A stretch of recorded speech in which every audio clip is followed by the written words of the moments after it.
Hi,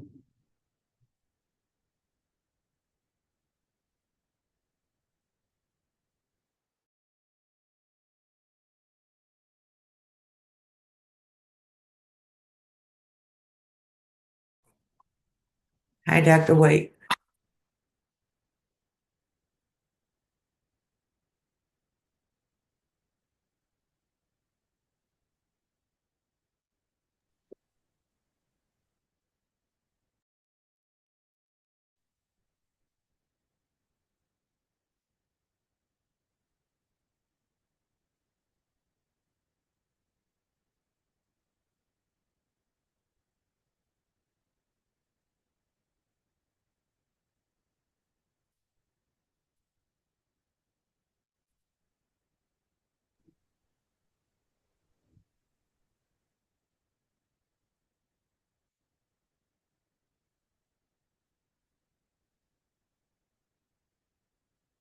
Good afternoon, everyone.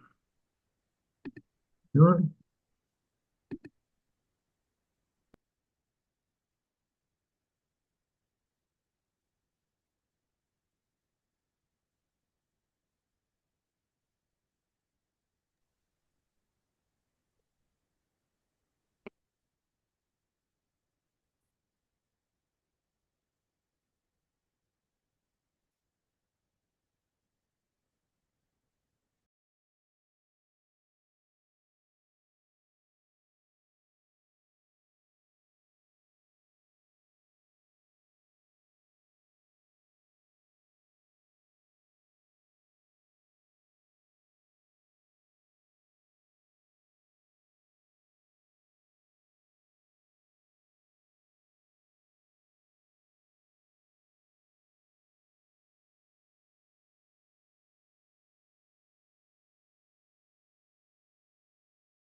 Good afternoon.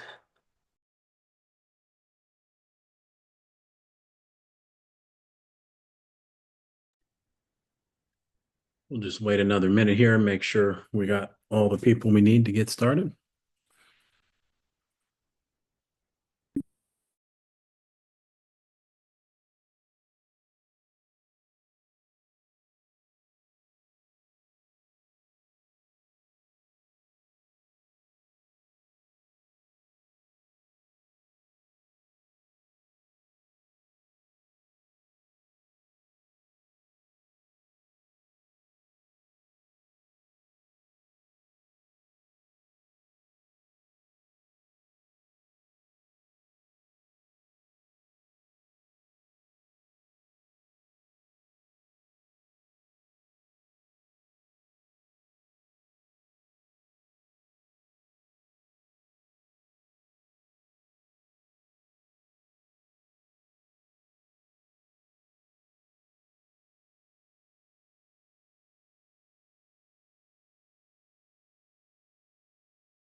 All right, in the interest of time, we'll go ahead and call this meeting to order.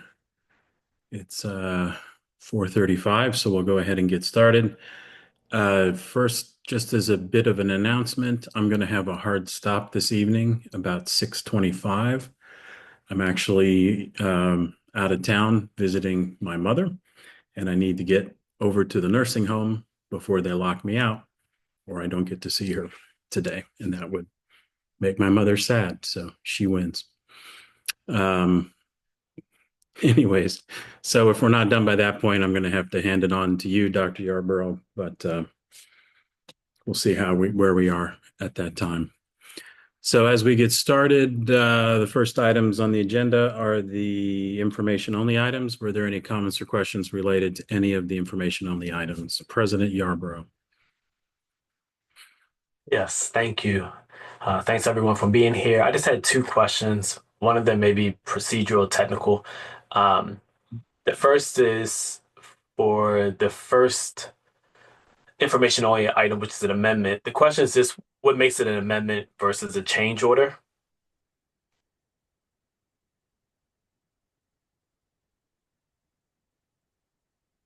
Ms. DeMayo, do you want to answer that? Change orders are done on contracts, to my understanding, whereas amendments are for agreements. Okay, thank you. Um, and the second question, which doesn't have to be answered now, but I'm interested in the district's response at another time, is Agreement 2.4 with Trifecta Ecosystem. So we have um, this opportunity in a number of schools. And I'm just thinking about the ongoing annual cost for this and what is understood to be the annual ongoing costs. And do we see it decreasing because district staff members are able to take on some of the roles, or do we see it kind of increasing, expanding, and perpetually happening? And the purpose is just thinking about just our budget moving forward. But that's all. Thank you.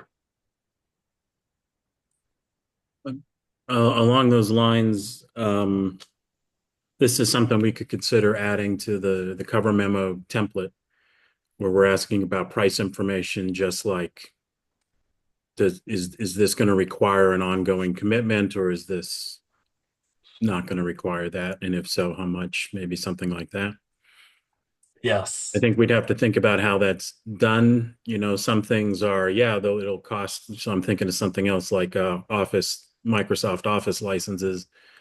Yeah, if you renew it next year, that's an ongoing cost and it'll cost this plus more. But some of these are kind of built-in ideas that the thing will break or not be useful if it's not, I don't know. So let's if I may I request, Ms. DeMayo, you keep track of that because I know we're due now that the purchasing policy is complete, and we're soon going to have training with the purchasing department. And I know you all are looking at internal procedures. Maybe that's something that we could consider capturing so that it's answered there at that point if people know the answer.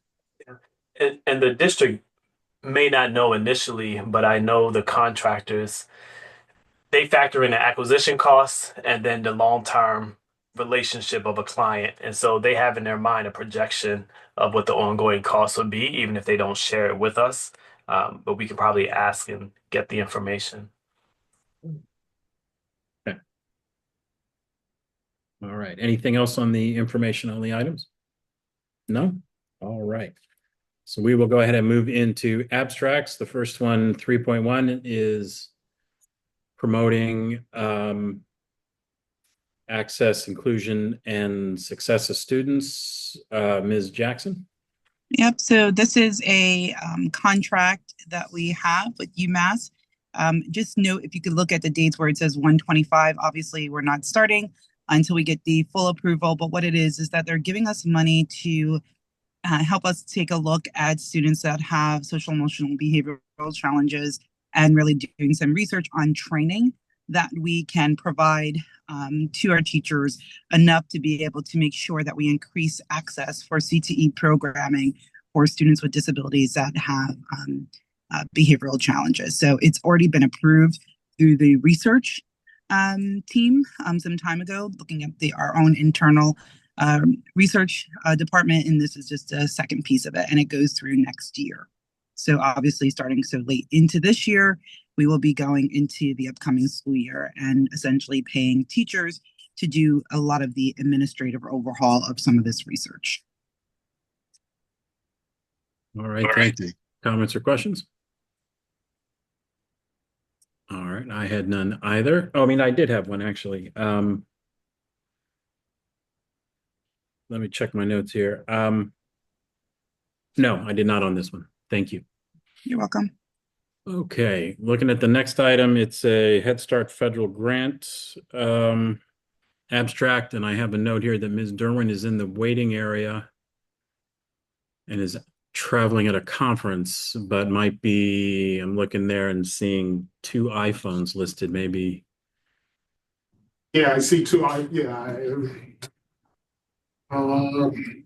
try the first one. So,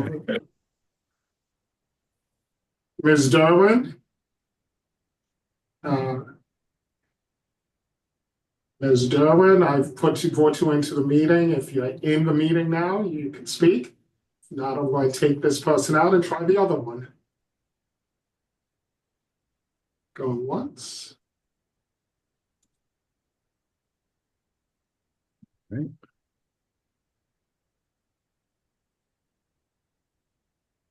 Okay, Ms. Derwin? Yes, you can hear me now? Yes. Okay, good afternoon. I'm here to represent the Head Start grant, and we're seeking permission to submit the grant for approval. It is the annual grant, so this is called the baseline grant. It is the first full year following the competitive grant. The total is $5,837,376. $5,781,000 approximately is for operations, and $56,225 is for training and technical assistance. The grant will continue with the same 26 classrooms as we had this past year, and the contractors to support the grant. It provides for comprehensive services for children and families for those 26 classrooms, and it supports 69 full-time positions and approximately 35 part-time positions. All right, thank you. Are there comments or questions from the committee? All right. And these are for the whole thing. So The whole very thing. good. All right. Well, thank you. I had no questions either. Let's see. Okay. Thank you. Appreciate it. All right. Thank you. We will go ahead and continue on now into the resolution section. The 6 resolutions are related, but also cover different things. And I don't see a name listed as to who's presenting them. So perhaps someone could present an overview, and then we can also see are there individual questions for any of these. So good afternoon. I am going to start, but I do have Mr. Aline with me as well. And I believe maybe Christine Bourne may be on the call as well if there are more details needed. But eventually we know that there are a lot of renovations and repairs that are desperately needed across our district as it relates to facilities. Those are going to be things that eventually we have to get done. We want to take advantage of the fact that there are school construction program that is available through the state of Connecticut. And what we would like to do is apply for that program to see if we could get a grant. We are applying for a total of 6 different projects, which account for roofs and also for pool repairs, as well as trying to get space at 424 Chapel to eventually be able to have our central offices on the second floor of that particular facilities.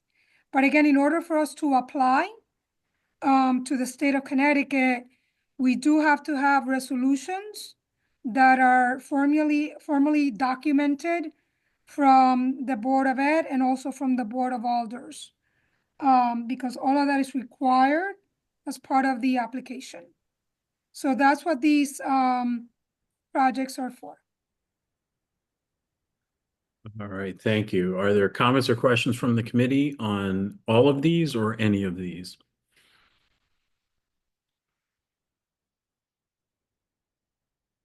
The only question that I had was a brief one, and that is that 4.1 is we've talked for a couple years now since the city did acquire 424 Chapel Street, and this says that there's, I think, 22,000 square feet. I was just trying to remember about how much of a footprint we currently have at 54 Meadow Street, not counting the 8,000 square feet or the couple thousand square feet we rent on the first floor. Does anybody remember that off the top of their head? I do not, but I will get that. Okay, I'm just kind of curious as to if this was to go through, and is this all of central offices moving or part of it? So it's just a curious, I was just curious about that. But Ms. Downer? I think I was going towards that same question, just reducing costs at that 54 Meadow. So would it be everyone, or, when is our lease over there? So I was just leaning that way also. So we actually only lease the first floor. That is what we currently have, the Office of Choice and Enrollment. The other floors are floors that we own. So the idea here would be is that this is prime real estate. So we could make this decent amount of money from the sale that hopefully then can support renovations to get us into a more modern type of spacing. The last time it was during my first year, former COO Liam and I had worked with Giovanni Zinn from the city to take a look at the space to actually try to see like how many people would actually fit there. During that time that we looked at it, it was the bulk of the people that we have here, even though it still meant that we had to find some additional spaces, particularly as it related to, I think at that point was the Office of Family and Youth and Engagement, and also enrollment. But I'm gonna go back and look at the square footage, look at the last layout that we had as a possibility to be able to give you more concrete numbers. Okay, thanks. All right, thank you, Ms. Downer. We'll move on. Hearing nothing else on this. Certainly all needed work, especially the roofs and the pools. We'll move into the memorandum of understandings. The first one is a data sharing agreement with iReady Math. Mr. Nguyen. Yeah, so these next three are pretty similar in many regards, but the first one is with iReady, the math program. They're looking at trying to develop a study to see if the program is effective or not, because currently we have our K-8 students taking iReady. So they want to see the effectiveness of the program, and they're asking for the following fields that are listed in there to be shared with them. In addition, the parents would be opting in if they want to participate, as well as the teachers if they want to participate. And they would conduct the information gathered from these surveys to determine the information that they want. All right, thank you. Comments or questions? President Yarbrough? Yes. I guess I have general questions across all of these, and probably my most important question or recommendation is whether or not our legal team has had an opportunity to review the various proposals as it relates to data and our current policy. That would be my recommendation. If it hasn't happened, that the board receive what's passed through legal, if it hasn't already. Do we know whether it has or passed through governance? I don't know who developed the policies. I can find out for you. Okay. Um, my other question is, so I really appreciated maybe it was 5.3 McGraw-Hill in terms of the document showed the suggested or intended changes to the policy versus what the district currently has. It looked like it had kind of strike throughs and inserts there, and it was a little easier to read. Um, Generally speaking, I'm not a big fan of us sharing our data, especially data that are identifiable. Um, and I'm not certain whether certain demographic information is needed for it. So one of my questions is, can the district say that the data has to be de-identified, or otherwise,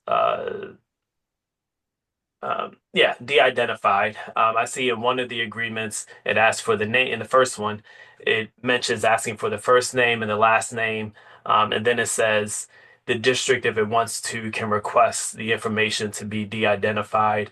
My question is, can we do that from the beginning to de-identify the information? Um, and uh, And the second question I have across all of these, is there a way, or can they show us an example of what an end report may look like? Trying to see the value to us as a district. I can understand the value to the company. Um, Okay, so I can ask what an end report would look like, and I could ask if it could be de-identified first, so therefore there's no sharing of the individual name. Um, yeah, and I'll bring this up to Attorney Alexis, the attorney. thank you. Yep. Dr. Negron? Yes, thank you. I just wanted to address the question around value. Dr. Yarbrough, that's a great question. And please know that one of the things that I'm trying to get at is that as a district, we engage with a lot of uses in terms as it relates to different programs or instructional materials that we utilize. And what I'm trying to get at is to get at return of investment, meaning if we're using these programs for year after year after year, how can we actually measure that to say, is it having an impact when we look at student outcomes? So that is one of the interests that I have. I want to see, hey, this student has been in this platform for X number of years. This is how much time they spend on the platform. What do their outcomes look like, even when we look at things going back to like smarter balance and being able to make those types of correlations. So I, for one, I'm always interested to know, yes, we are using these programs. Yes, these programs come highly recommended. All of these companies have great reports, right? Where they share, hey, we're aligned to common core standards. We do X, we do Y, we do Z. But with all of these programs, at the end of the day, I want to know how are kids performing as it relates to that particular usage. So just some of my own interest behind the data analysis. Thank you. Uh, I agree. That's very of interest to us as a district, and very interesting to me as a board member. Um, I would assume that these companies that they need to prove that the product that they provide is working for our district, and they should be able to provide this information to us. Um, and yes, so I'm just curious about the extra request in terms of data sharing. I'm curious about what we can do on our end versus what they need to do. And I recognize once we release data, it is out of our control. Even though it may be under an MOU or under a company policy, it is no longer within our control. And I think it's important that we, as we have per our policy, that we continue to protect district data, staff, students, families, which our current policy does. But when companies rewrite our policies to request changes, it just makes me think about it a little bit more. It makes me kind of want to read in depth what they have suggested and what it means. So that's where my questions are coming from, just in terms of these rewrites here. So, but that's all. Thank you for bringing it forward. Uh, and I guess my other question is, is it our request to them around research, or is it them saying we want you to enroll in these extra kind of analyses? It's their request to us of whether or not their program is effective or not. Okay. And do they provide a monetary discount when we enroll? No, they provide for iReady, they provide a little bit of money to the teachers for completing the survey.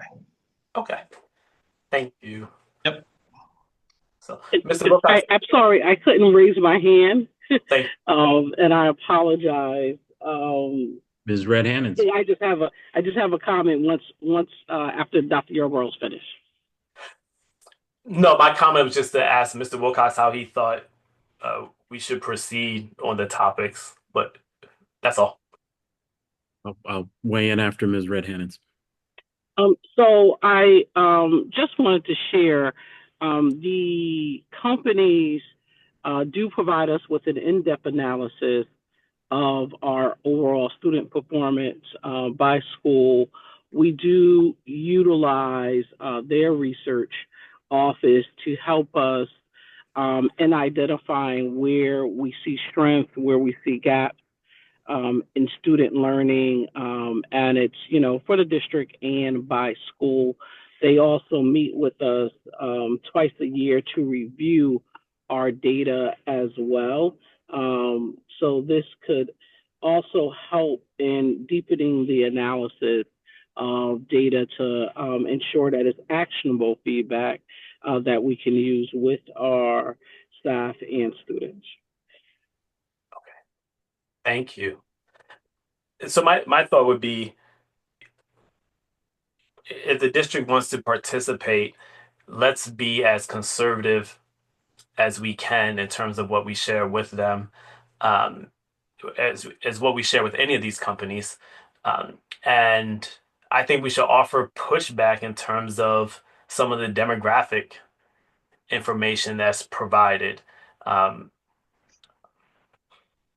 if we want to de-identify it on our end, then I think we should be able to do that and put in all the information that we want to be able to say, here are how certain students are performing. So, were you finished, sir? Yes. Yeah. Okay, thank you. In my opinion, there's two ways I see that we could go forward. If there are particular concerns about these particular three items, then we could hold these items and then talk about this next meeting, in which case I would be asking how time sensitive are these, and what would the implications of that be? And my second thought is, if this is just kind of general considerations, because I'll be honest, I've been on the board for 6 years now, part of this committee the entire time, and the data sharing agreement that we have attached to so many things that we require predates me, I think, by a couple years, 2 years at least. So we could have a discussion item that would be, let's talk about data sharing agreements in general, review what the policy is and what the process is when the district gets the ask to make changes to our standard data agreement, which we see attached to so many things. and how they go forward with thinking about that, since so kind of the particular or the general is how I see it. Personally, I think these three particular, I mean, these are companies we've seen before, McGraw, iReady, and I'm not sure about the Scholastic Beta project, if that's part of Scholastic publisher, or I'd have to. But at least two of these three I'm quite familiar with. I'm comfortable with these moving forward, but those are the ways I see it. Yes, Scholastic is part of Scholastic. Okay.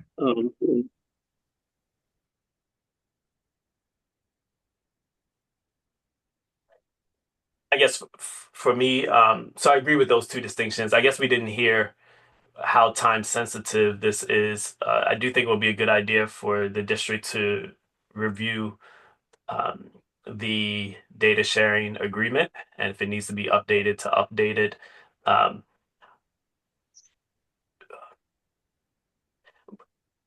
I mean, the data that's for the first one, for 5.2, the data that's requested in Exhibit A for the teachers and then for the students um, seems to be more profile data than what is needed to actually do the analysis. If they want to start to draw conclusions as to why certain outcomes are certain outcomes, um, then I can see why they may want the other demographic and education information. Um, yeah, I don't know what more to say, and I mean, well, anyway, I don't know that I want to publicly say more, but I just think it's a lot that they're asking for, and I don't know if it's necessary to actually give us back our results. But I accept the district to kind of review and decide what is actually necessary and what we're comfortable handing over. Well, my suggestion is, since we were talking about all three right now, let's have Mr. Nguyen provide his brief overview of 5.2 with Scholastic and 5.3 with McGraw.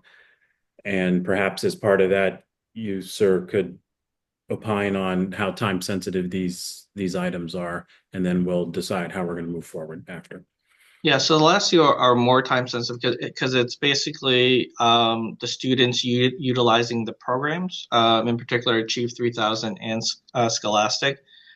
Achieve 3000, I think, is going to be at Hill House, and they wanted to see the effectiveness again of that program. But in order for them to see the program and to utilize the program, this was the first step to do it. So the students actually haven't used Achieve 3000 in that building. So in order for them to do the study, they wanted to know what information to have first before they would actually take it. So I think my understanding from the literacy department is that they wanted both to be implemented as soon as possible, so that way they can determine the effectiveness of each program.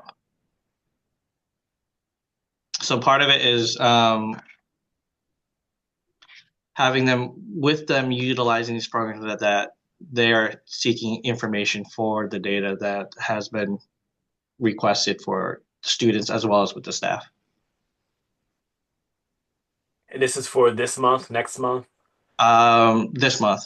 Well, I would say probably this month and going into next month, because there's not much time to this month.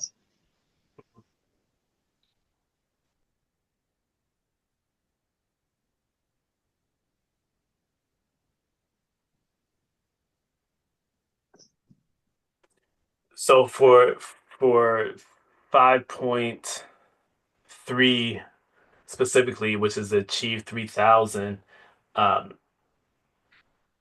so the data they request for in terms of demographics is language, um, uh, but for their schedule, where they have what they ask for in terms of student information. Um,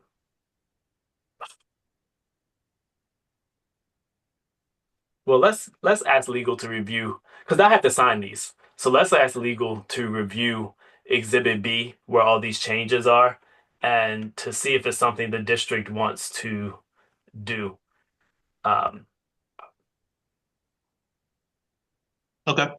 and I guess I asked, were you comfortable agreeing to the requests that these companies have made? Um, because we're not making a suggestion for how to comply, but they've taken our documents, they've rewritten them to say, we want you to allow us to do all of this. Um, in one policy where we asked for data to be deleted in 2 days, they changed it to 28 days upon request. I just think it's in favor of them, and I want to make sure that we have our belt tightened for what we need it to be. Um, and I can make the time to try to read through these closely and just make suggestions, and then legal and district staff can decide what they want to do and present it to the board. And Mr. Wilcox, I can try to do that within the next couple of days and share it back if we think that's helpful. Um,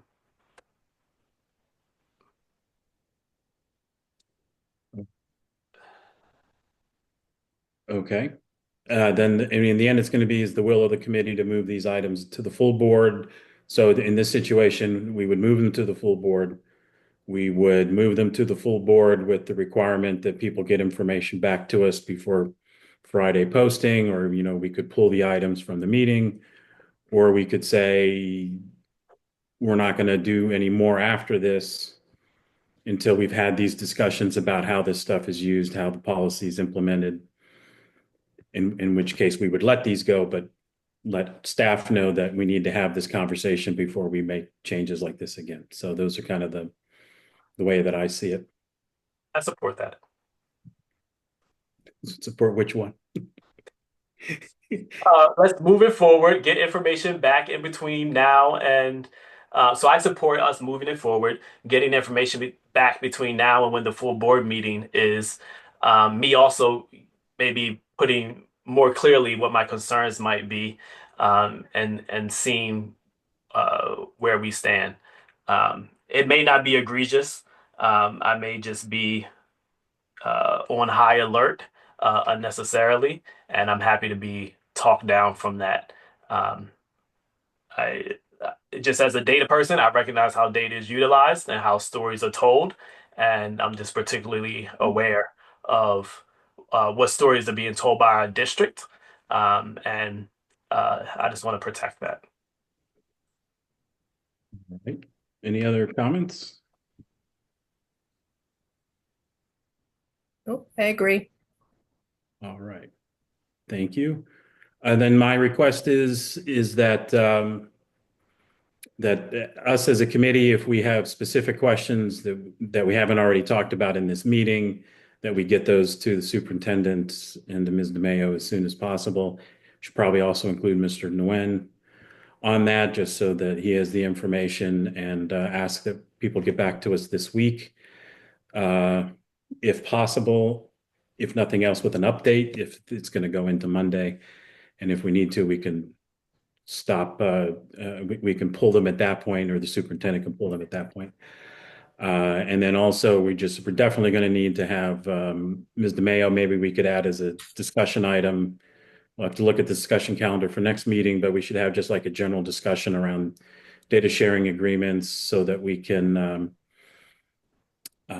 like I said, this predates me, so it would be good for me as well, just so that we can take a look at this and try to remember my understanding is there was a parent group that was involved, as well as a previous board member who was a physician that also had very strong feelings about what people did with our students' data, as well. People should. So we should have that as a discussion item, so that we can inform folks, so that we don't hold things up moving forward, but still get the discussion and the answers that we think are very important. Is that sufficient? Okay. Anything else on these items? So this is the MOUs 5, 1, 2, and 3. Hearing nothing, we'll go ahead and move on into an agreements. The first one is with Southern Connecticut State University for some tuition reimbursement. Ms. Booker. Good afternoon, everyone. So I'm asking the committee to approve the tuition reimbursement using the increasing educator diversity funds as part of the Alliance grant to support some of our non-certified and our certified staff members looking to get degrees to become certified teachers or to move forward with their leadership pathway in education. So right now there are currently 12 staff members that are part of this tuition reimbursement program. All right, thank you. Comments or questions? President Yerburn. Yes, thank you. I support the program, and I was wondering whether, just from reading it, it talks about Southern has a reimbursement model. Um, what the district pays per staff, is this for reimbursement by Southern, or is this money that goes to the staff member for additional support to help them complete the education? So this is money that we will pay to Southern, and then they will reimburse the student. So whether it's for their next semester or for giving back reimbursement for their current semester that they will complete. Okay, thank you. So is it our reimbursement program or Southern's reimbursement program? It's through the Educator Diversity Grant. So it's part of that grant that we are hoping, we're supporting our teachers and our non-certified staff, and they're going to be, committed to staying in New Haven. So it's a program through the HR department through the Increasing Diversity Grant. Okay, thank you. Thank you. Ms. Jackson, you had something to add? I was just going to say that it's been something that's been ongoing for some time. So to answer your question, yes, it is a part of our reimbursement and how we're working in partnership with Southern to set that up for our students. Perfect, thank you. Question that I had was, so this is ongoing, the 12 students have already been selected. If this program continue, I guess my question is, are these teachers, administrators, paras, a combination thereof? So so it's a combination of, we have a building level substitute who's on her pathway to becoming a certified teacher. We have dean of students, we have paras, we have certified teachers who are getting their master's or their administrator's degree 092 certification. So it's a mixture. All right, thank you for that. And then another question is, so it sounds like the student pays their money, takes their class, passes their class, and then gets reimbursed with funds that come from the district. Is that sum it up? Yes. Okay, so they have to complete the class, pass the class in order for that bit to happen. Yeah, so they have to be in good standing with their GPA. Wonderful. Thank you very much. Any other comments or questions?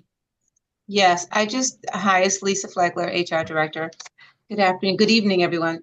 So I just want to add to what Ms. Booker and what Tiffany was saying. This is an ongoing partnership that we have with Southern, and we have other partnerships. But more importantly, this is a grow our own effort that we want to tap into our talent within the district in order to give them opportunities to enroll in teacher prep programs. We have a lot of non-certified staff, and I'll specifically call out the paraeducators that we are encouraging. We have been having info sessions in the past over the last year, if not longer, and offering support for them to not only get their undergrad, a graduate degree, as well as for teacher certification. And as Ms. Booker mentioned, in some cases, dual certification for certified staff that we currently have, and some interested in becoming leaderships within the district, so acquiring their 092, which is their administrative certification. So we offer it to anyone, not anyone, but it's part of an Increasing Diversity Grant, but our internal staff to tap into our internal talent within the district. I just wanted to make sure everyone, it's not just for educators, it's for our non-certified staff as well as our certified staff looking to improve with their current situation, and also to acquire teacher certification, and to hope to and retention effort to retain the talent that we have to keep them in district as opposed to leaving the district. Right. The other thing I just wanted to mention is that we're so proud that the first group that we had was chock full of paraeducators and one behavior specialist, and they're graduating this year. So that was the first program that we had specifically as it relates to the reimbursement with Southern. So we're very happy to see the number of folks who are actually graduating this upcoming May. Yes, and right. And then there is going to be, we will keep you posted. There is going to be a celebration that Southern's going to offer. And so if anyone are interested in coming out and seeing our first cohort of graduates that will be graduating on May 22nd, actually. So we're excited about to see that go full circle. And we actually have them in their teacher roles right now. So it's kind of it was a great opportunity for them to work and become certified and acquire a master's degree, which we are very proud of those individuals that will be graduating soon. And I would just add, there was one young lady, she reached out to me. She's a building level sub, and she really found that being a building level sub, she found her calling to be a teacher. And she was the one that had actually asked about if there was any, tuition support that she could get, because, she was a sub and not making a lot of money, but she really wanted to go back to school and to be a teacher. So she's currently in her second year at Southern. And she said she wants to work in New Haven because this is where she found her love of teaching. So I think it's a really good program that's going to get us a lot of great teachers that are committed to staying in New Haven. All right. Thank you very much. Well, that's good news, and congratulations to those that are graduating. And that sounds like it'd be worthy of something to include in the superintendent's report when that happens, so the rest of the board will know about that as well. Dr. Yarbrough. Yes, I as well think this is wonderful. And I would say the staff probably already knows this, but making sure the board and the public know just the role that the district has in providing this opportunity and partnership with our staff and Southern. The brief description says that Southern will offer a tuition reimbursement program specifically designed for our staff, but it sounds like we're much more involved and some of the money comes through us. So I would highlight that in particular, that is not necessarily Southern's teachers program, but is very much in partnership with the districts. Absolutely. I totally agree with you on that, because we do provide a lot of support to these students, and not just financial support, just being available as support. And Tiffany's, because we have some SPED candidates in there, and Tiffany and her team, Ms. Jackson and her team, is very supportive for the network. And again, we have thriving individuals that are currently in special education teaching roles right now while they work to complete their master's degree as well. So it is a thriving program. We do provide financial support, even book support, and it is we as a district we do offer a lot. We initially couldn't offer as much, but now we're in a position that we could offer a little bit more and support them throughout their process, even with their testing, taking their practice tests. So we're excited and we're happy to see this first cohort graduate in May. I'll be there. Excellent. Right, wonderful. Hearing and seeing nothing else on this one, we'll move ahead to 6.2, which is a multi-year agreement with Apogee. Mr. Harmon. With your permission, I will yield to Viviana Camacho. Thank you. This is in response to the presentation that we did in March 10th at the board meeting, where we recommended for our two-way universal platform to be Apogee. We brought it up to the board, the FNO, in the last meeting, and there was a request to go back and renegotiate the terms to explore a multi-year contract. So after doing so, it appears we have some savings for 3 years. We're looking at $123,287 every single year for 3 years. The difference was on a 1-year contract, it would have been $127,100 with a 5% increase every year thereafter. So we stabilized the price, and we're all set to the next steps with some savings. Comments or questions? President Yarbrough. Yes, thank you to the staff for very much going back to them to explore this option. I read that their platform or they can offer an all-in-one system. My Yes, question, what are the components that the district is thinking to use and migrate over to Aptigee? all of the systems because it's a one and all. So we are going to be using the two-way communication, just like I showed in the presentation for the board. We want to use the website, the newsletter option, the two-way communication texting, also integrated with links to Power School. Not full integration, but there is a link like we do now where you could access Power School and of course the website and the phone app.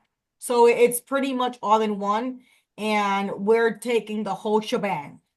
Okay. So we don't foresee extra expenses for add-ons, which was the difference between why what was one of the drivers with Aptigee and not with other companies, because everything was an add-on and it got pretty pricey after we looked at everything we needed. Okay. Thank you very much. Oh, you're welcome. And I believe that the Aptigee vendor's on, so if there's any other questions, I know she was gonna be on in case there was any follow-up questions. I'll just say that, yeah, thank you all for going back and, thanks to my colleagues on the committee for raising the issue and then you all going back. And I do a lot of similar type of agreements for a lot of information products and, to get the flat pricing over the 3 years, I think is especially nice. It's good for us. It's good for the vendor because it's stable pricing and I'm in support of this because this is something that's going to be key for us. The danger of multi-year contracts that I know all too well from my budget is you're trapped often in them, and if your money goes south, you can't make a change in that. But I think our communication platform this communication platform is going to be pretty key. So we'll need to have something in place. Thank you. All right. Any other comments or questions? And I appreciate the vendor being on, but I think we've been well briefed on this through the original presentation to the full board and then in our previous meeting and now today. But that's my opinion. And if you all have questions for the vendor, then the vendor's here. I'm happy to. We don't typically do that, but okay. Then hearing nothing else on this, we'll move on to 6.3, which is an agreement with Artis Energy Intelligence. Ms. Martinelli? Hi, yes, good evening. So this is in regards to Artis Energy Monitoring System. So we've been using them since the early 2000s. They have sub-meters throughout the district. It is my knowledge that it's a city requirement to have such a program in place. But they provide us with ways in which we can lower our utility costs. They provide a fiscal year end report to us. So last year, New Haven Public Schools saw a 12% reduction in annual costs and consumption, which is equivalent to just shy of $700,000 in energy savings with a 2.9 million kilowatt hour reduction. So they offer services such as identifying energy management opportunities, such as schedule optimization and demand management, start run times on our equipment that can be adjusted and monitored through the BMS system.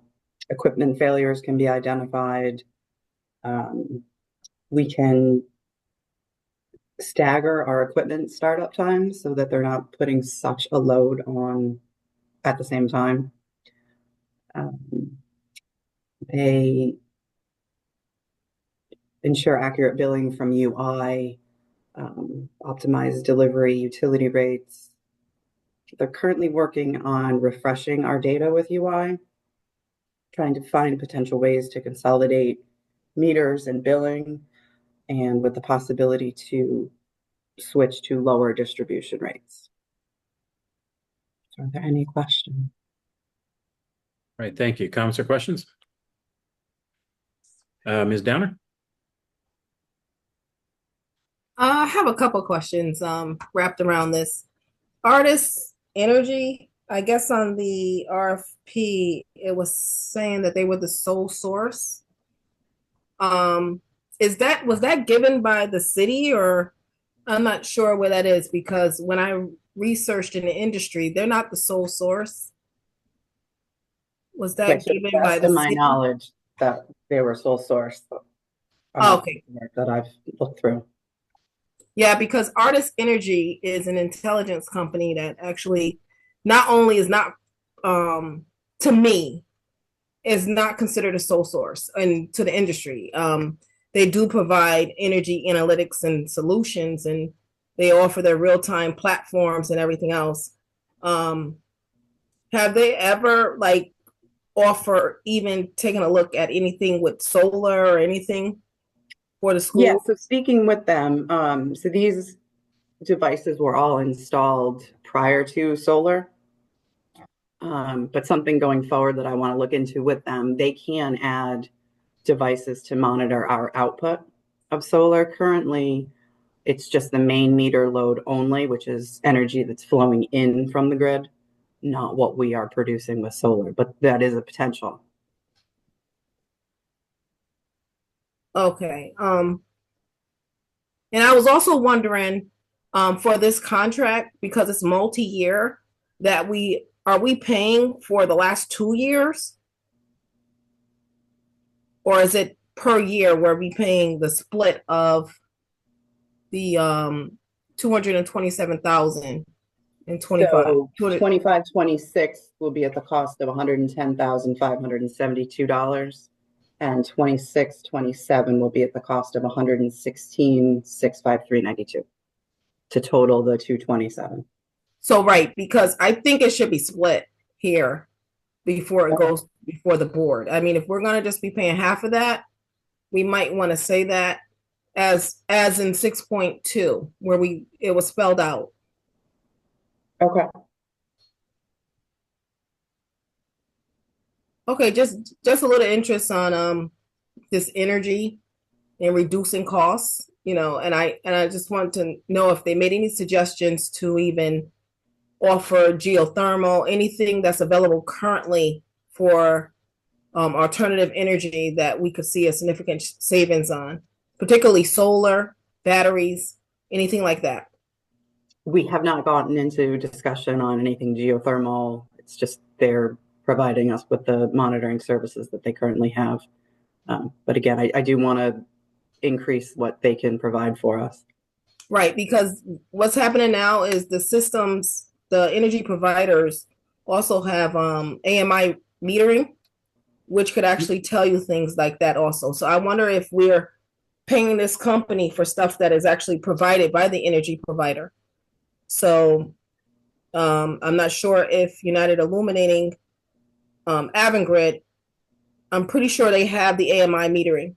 So that technology versus this one, you might have that service free through that service, through the AMI metering. So that's all I got to say. It's got to be more to follow, definitely on energy. Okay. Thank you. All right, thank you. Attorney Alexiadis?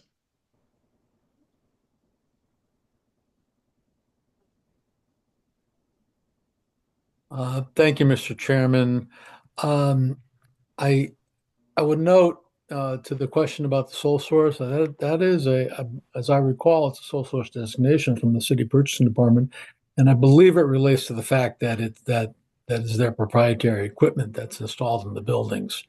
Um, Now that doesn't mean that another vendor, I don't suppose, can't come in and install their own equipment.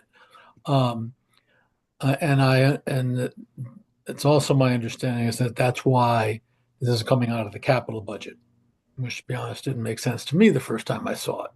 Um, but the proposal sets forth that it's a capital expense. Um, and also, I can tell you that last year, or for the current year, the bill was $100,295 for the current contract. And we basically have a series of one-year contracts with them in the past.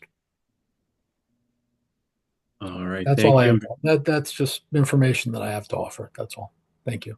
All right, and before I go back to you, Ms. Downer, I'll just say what I'm also getting out of this is two things. One is, Ms. DeMayo, if we could spell out the split per year as we did in the previous item, just in the description, so it's clear how much it is per year. And I see that it's listed as a sole source. There's a sole source number. Typically, we have the sole source letter from the purchasing agent that explains why it is the sole source, and it also has the information about when the sole source designation expires. So if we could get a copy of that letter attached to this information and sent to the committee by Friday, I would appreciate that. Ms. Downer? I would like to see the letter also because a lot of times when patents are coming through, they do come through for a certain date, and after that, and I do research on a company, and I research that they do work alongside with providers and solutions, other providers, so they're not considered in a sole source.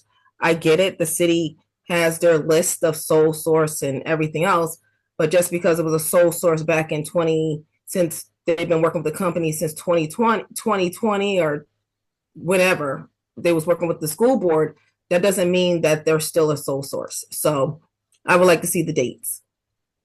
Thank you. All right, thank you. And I agree. And with the new city purchasing agent, we did start to see that there's expiration dates on the sole source designation. I think if nothing changes, it's for 3 years. So we just need to see if it's in range. And we can do that best by seeing the letter. Attorney Alexiadis? I have the letter. I can share the screen, or I can just, or we can just send it by email after the fact. It was attached to the current ERFA. And just for your information, the letter is dated February 2nd, 2018. And the explanation is that the 83 electric meters are proprietary, and this is the only company that can monitor this proprietary equipment with their proprietary software. But again, I don't suppose that prevents another company from installing their own equipment. So my request still stands. My request changes slightly, which is then can we seek since the purchasing agent is putting 3-year terms now, and this goes back to 2018, and it's concerns of the committee as well that we need a new sole source designation or the determination that this is no longer meets the city's requirements for that, and she'll decline to do that, in which case then we'll have to put this out for bid or through a state contract or some other thing. But I mean, in this case, we need a new letter because their policies seem to have changed. So, Ms. Downer? So I'm actually reading from Energy Tech Review, which is done by Lily Dillette, which is the CEO and CIO of Artis Energy Intelligence, where she did state that they work with other companies. So maybe I'll forward this letter also. So this is definitely from the Energy Tech Review magazine.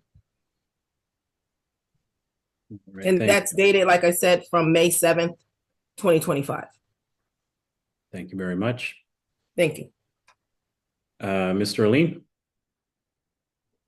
Thank you, Mr. Chairman. So the sole source letter has an X at the end of its number, which means that it does not have a finite number of years. Just so you're aware of how that works. If the sole source letter does not have an X, then it's usually the 3-year term on that sole source letter. If there's an X placed at the end, that means it does not have an expiration date. And that would be in line with what Attorney Alexiadis said, with the fact that it's their equipment, and that's the reason why we consider them a sole source. We would have to probably consider installing new equipment if we wanted to change the company, which may come with an additional cost. But as of right now, that's the reason for the sole source letter. Okay, I appreciate that. I think that I would still requesting that there's something from the purchasing agent or from Mr. Trinick, who works with purchasing and also works with the district, that just kind of, points to something that says that so that we can have the definitive answer. That makes perfect sense what you're saying, but I think it would just be good just to clarify it, since we do see several things going through here with sole source designations. And so just so that we have that clear and that the public's clear on it too. President Yarborough? Yes, thank you, and thanks for the conversation. Um, my interest in this topic is how this company can demonstrate for us that they are earning their keep, that they are saving us more than what we are investing. In a different realm, I think there's a company we pay to help with medical reimbursements or something of that, or um, putting in rebates, and they end up getting us more than they cost us. In a similar way, I would want to know the same for this company, whether we're actually getting a return. And I think the return would need to be less of what I'm calling common sense reductions, change light bulbs, but maybe some more less intuitive interventions that we would otherwise miss as a district unless this company was monitoring our energy use and also providing us with insight that we would otherwise not have. Uh, so if there's a report from previous years, if there's some indication of what they suggested to us for energy savings and we took action on that, then I think that would help really justify this ongoing investment in monitoring. Um, and if we do go look for other companies, we should really see like what is their plan in helping us look at alternative sources of energy or other ways that we can run our district, and we actually implement those changes to see the savings. All right, thank you. My suggestion would be that Ms. Martinelli or somebody updates the memo with the information she verbally presented on that, just that so that we can have that there. I'm sure other board members will have the question as well. So I think it'd be good that it's there. I can't remember if it's there on paper or if it's there in what she said. So if we could just have that added to that and sent to the committee. President Yarbrough? Yes. And for, I think it was mentioned maybe like $700,000 in savings. Now that's over the past 10 years. That doesn't count, but I mean, it does count, but I think it needs to be recently. Has there been a big savings or projected to be something significant for us as it relates to savings? Okay, so according to their energy savings study that they provided, it was a 12% reduction in annual costs and consumption, which so that would be a $700,000 energy savings annually. Okay. Is the report I have in front of me. Yes, I mean, and some of those changes are changes in light bulbs, equipment. I think it needs to tie. I think there's some things we do in general um, that we're just making for environment changes that we're making for environmental reasons. I also think as we upgrade equipment, the equipment becomes more efficient, more energy, um, more energy efficient. Uh, and my question is, are there kind of suggestions that they made that we otherwise would not have done that we can actually attribute to their monitoring services? We may have the information, we may not. I would definitely be curious to see it if it's available to us. Thank you. All right, thank you. That report could be posted as well and sent to the committee. Anything else on this item? Hearing, seeing nothing. We'll go on to the last of the agreements. Agreement with Total Communications on distribution switches. Mr. Brown? Good evening. Can you hear me okay? Yes. Okay. So amongst all of the locations in the school, in the district, we have main switches or distribution switches that distribute the internet connectivity throughout the schools. Those distribution switches, first of all, are end of life. That means they're no longer receiving security patches or fixes, and as well, we cannot increase the bandwidth of internet through the schools.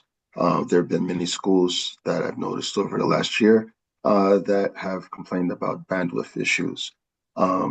As we refresh these distribution switches, we'll be able to increase the bandwidth up to 10 gig of data throughput from 1 gig. So that's the first thing. The second thing is we'll also give us visibility to the schools. Currently, we don't have a dashboard of any sort to monitor the data traffic that goes through to the schools. So when there is an issue, high output usage, we generally have to wait for a complaint or wait for an issue. It's very difficult to troubleshoot for IT. These switches will give us that type of visibility.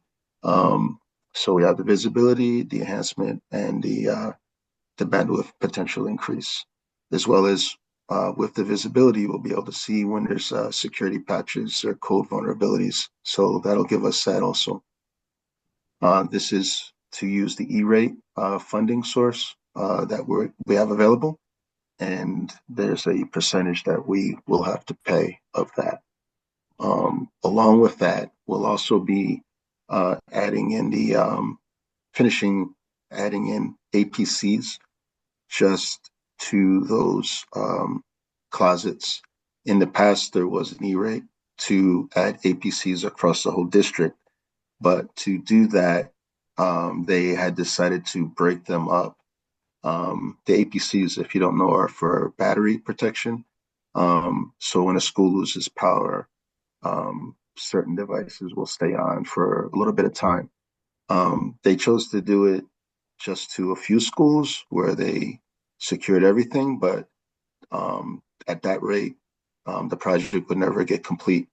So my thought is to change that and use their remaining funds, well, not completely remaining, but more funding to basically the same time when we put the distribution switch in, we put in an APC, which that battery will help keep that switch on and continue to give us an idea of what's going on if power is lost at that school.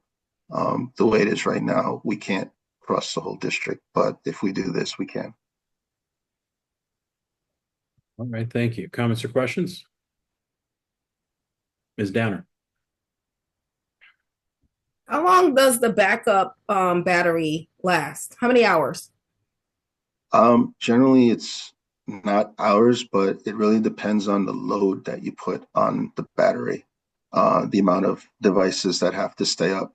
The primary focus for this would be to add just the distribution switch and onto it, and maybe maybe phone router or something like that. But I can find out what the load is for those and get back to you with that if you like. So adding the distribution switch, is it switching to something? So the internet comes in from CEN. Currently, it goes through the 54 Meadow location as well as the FAME school now. Last year's project was to enhance the district with 2 data centers now. So we have, if you imagine, 2 locations where internet comes in. So from there, from those locations, there's a line that goes out to each of the schools. In the past, before having the second data center, if 54 went down, all the schools would go down. Now that we have the 2 locations, we have a second path. So if something happens to the grid at 54, FAME is far enough away, maybe it's off the grid and it can stay up, then we can continue to supply internet to the other schools. So I'm not sure if that helps you understand what the distribution switch is. Maybe I'm just thinking of it different because I'm thinking that if you're switching something off, you got a backup somewhere and it stays on for a certain amount of hours. Okay, so we're talking about 2 different things. Can I make an analogy? Is it okay? Go ahead. All right, so your internet comes into your house, say with Comcast. Mm-hmm. Okay, and say that unit that comes in, that's your router or your switch. Yeah. It's a network term. And then from there, maybe you have Wi-Fi, or your house is large enough where you'll have access points in different areas in your house. All right, so that main hub or that main router, that is feeding the other locations that you're getting internet from. So we have something similar like that wired in the schools. Every school has a main router or a distribution switch that relays to the other switches through all the other data closets in the school.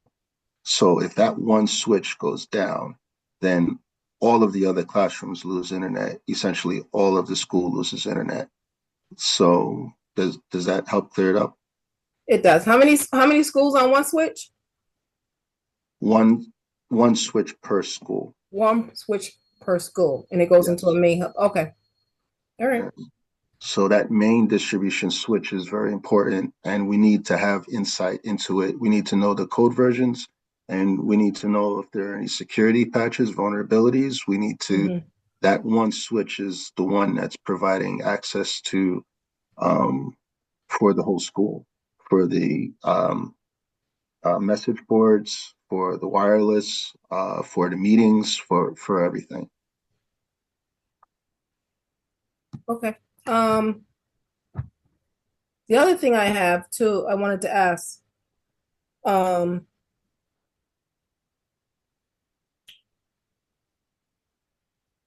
is there any type of cellular option, particularly on laptops? So if anything goes down, the school system goes down, then you can get on cellular. Well, that would be more so per device type solution. Alarm companies, elevator, fire, they generally will offer a cellular option, but we don't have a cellular option to service the entire school. Okay. It could be pricey too, so. Yes. All right. No problem. All right. Thank you. Welcome.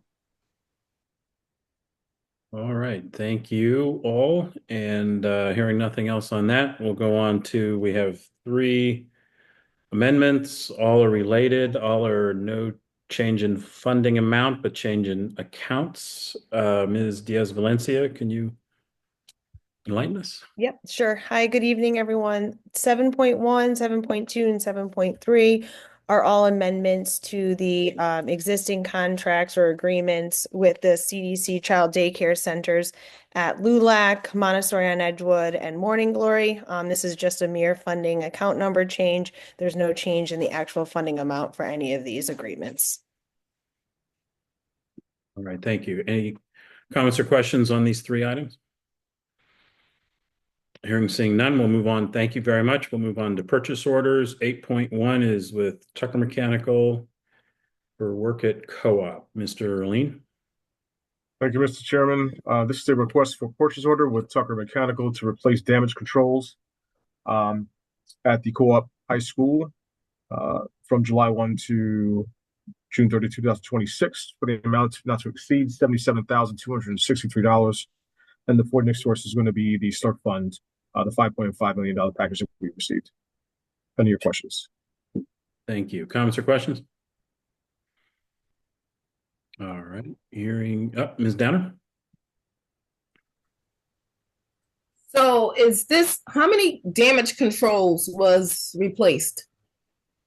I guess, are they replacing damage controls? How many damage controls now? This is a request to do the replacement, as quoted inside the proposal, which should be with the documents. Okay, so can you just tell me before I open up this document or hold up this meeting, how many controls is in it? I don't know off the top of my head. I'd have to look at the document. Let me open it.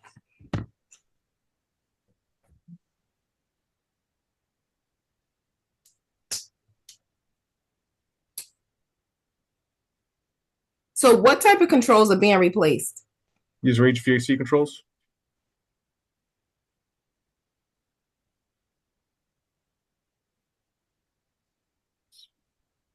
It's opening. I think the last page has it. Yeah, I'm going to it. And this is the funds for the city, the relief funds?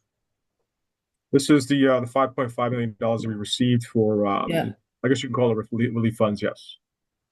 Okay.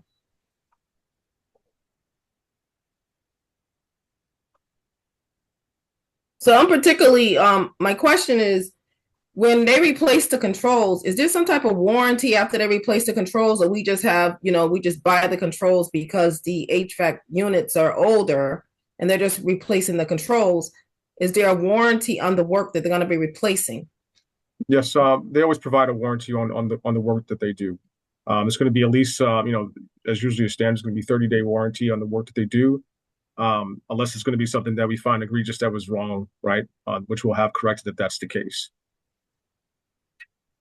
Okay, because both of these units, I take it. What year is these units?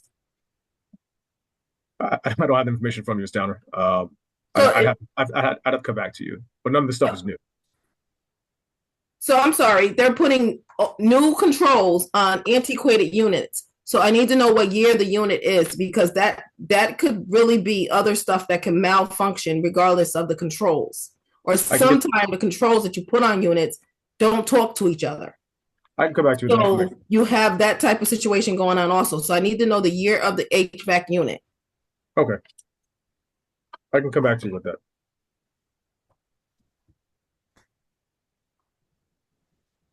Because that's another thing, these HVACs, and some of these need to be replaced and some of these are getting Band-Aids. And we need to be able to identify that if this is just a Band-Aid, then we need to be looking at stuff that if this is going to possibly create issues also, because language talks when you have controls. And if it's not talking to the component, or it ain't able to talk because different language or a sophisticated language, then you may have some issues there too. So I'm just asking.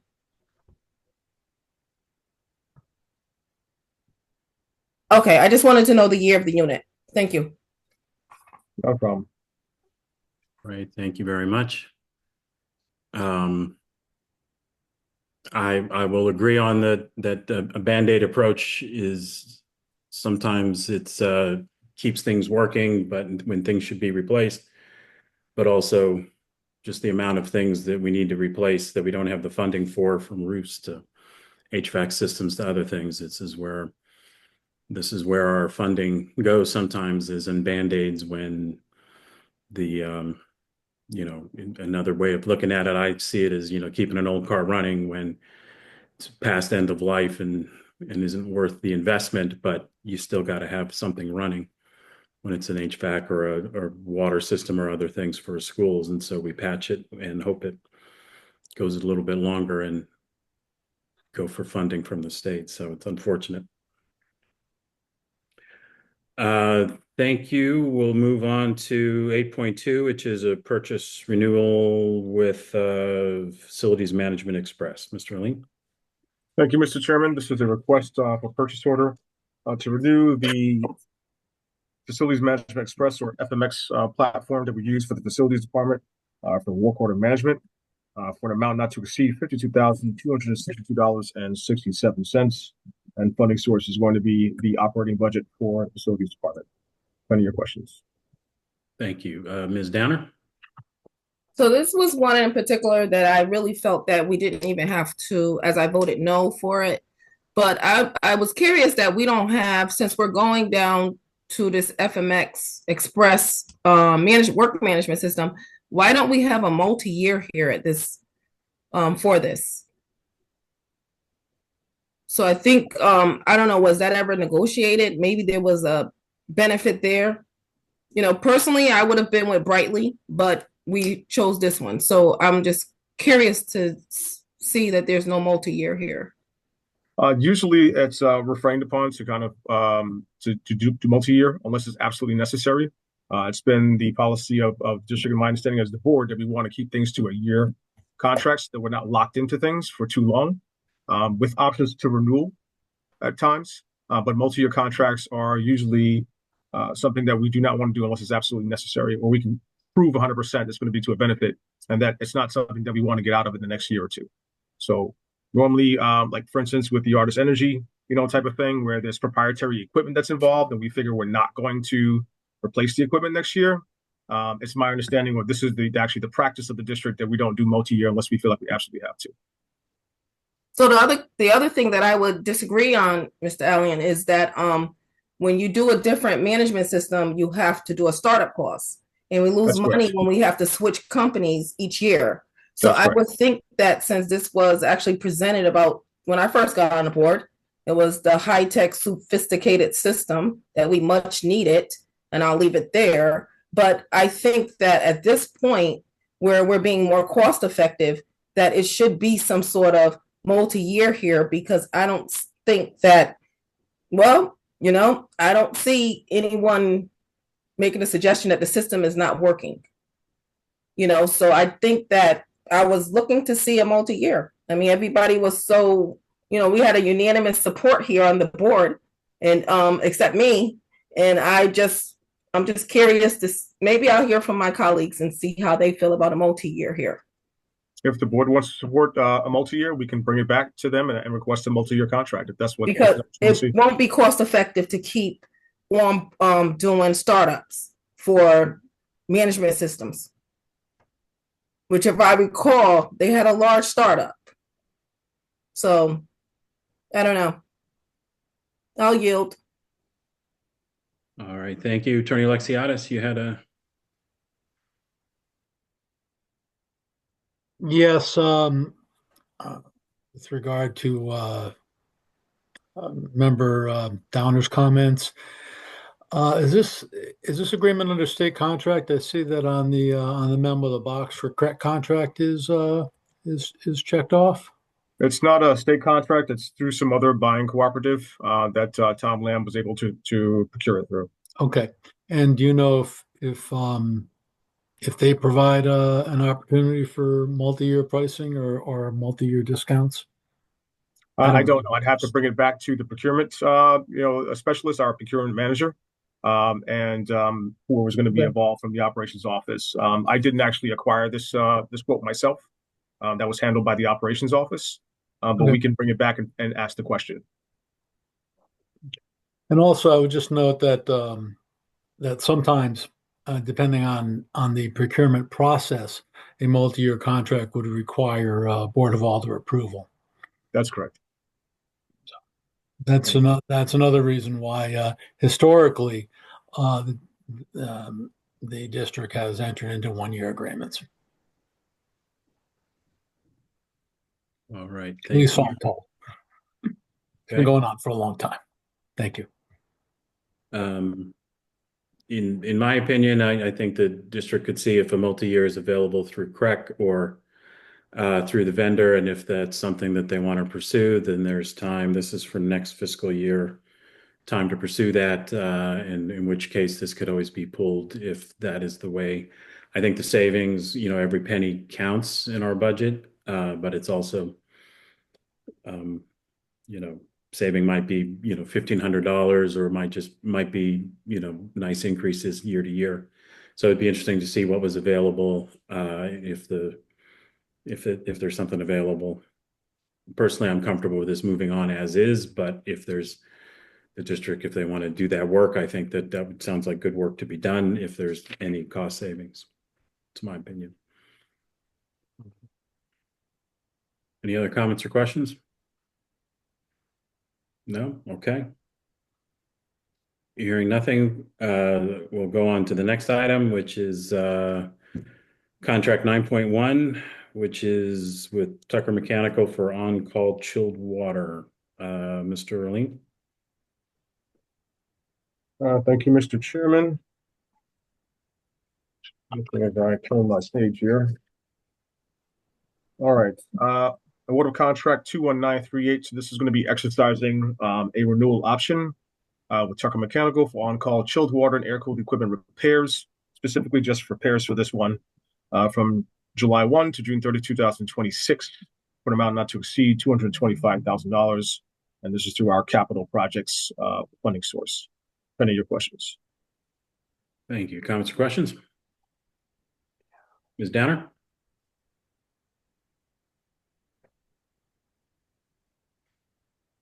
Yep. I had to come off mute, sorry. I just wanted to know, was this, I'm just curious that Tucker Mechanical was always our person. Was this out for bid?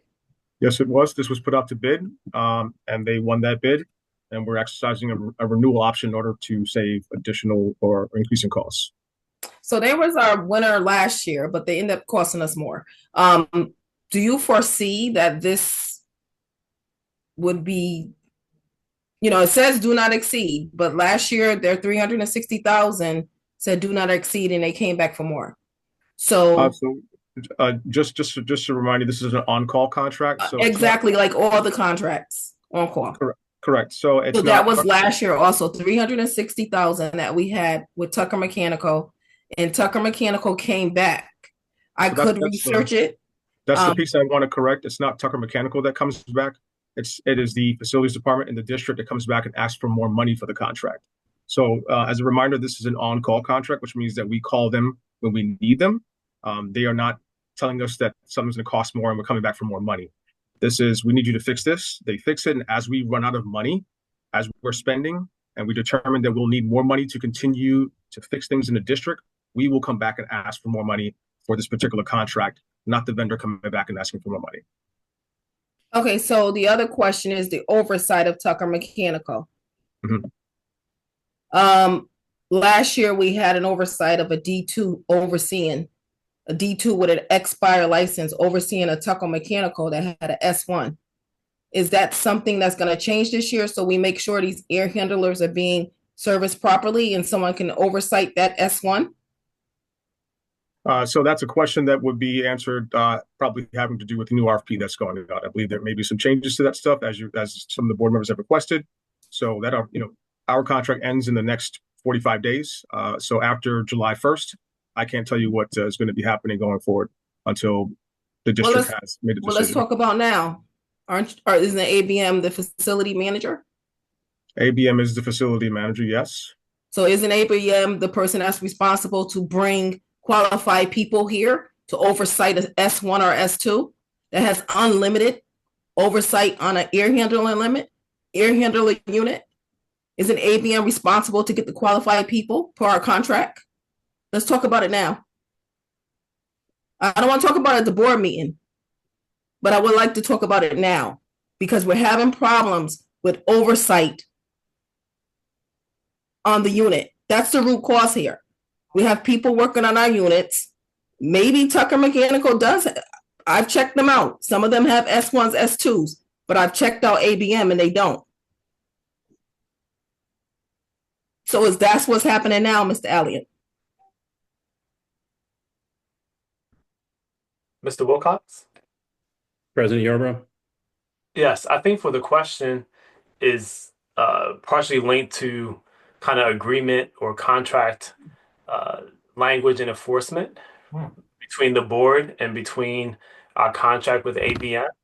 And I think we could, on the district side,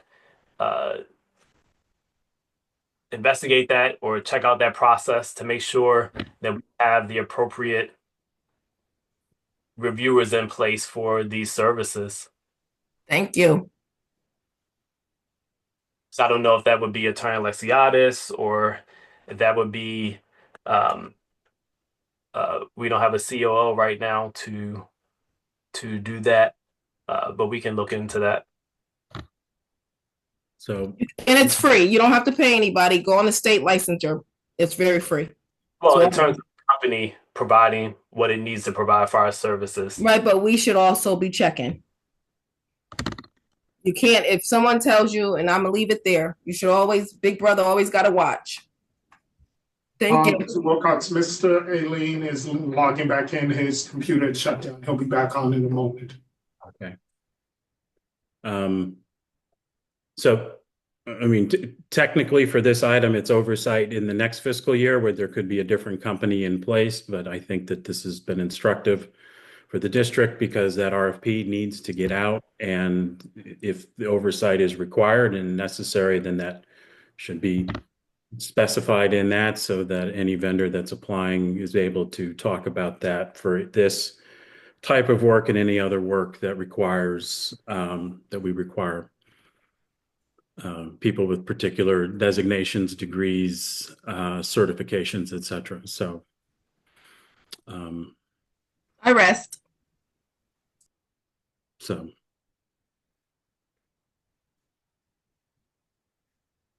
okay.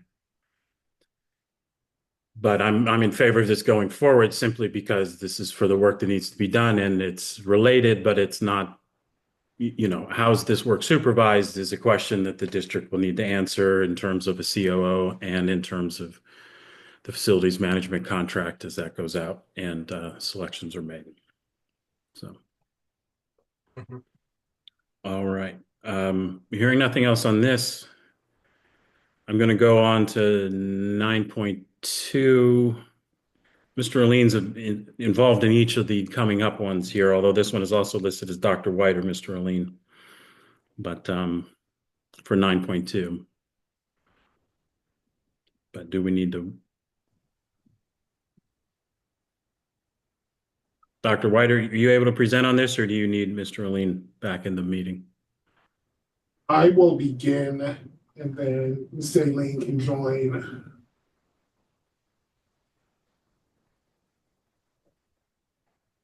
Just need to get back to my spot here.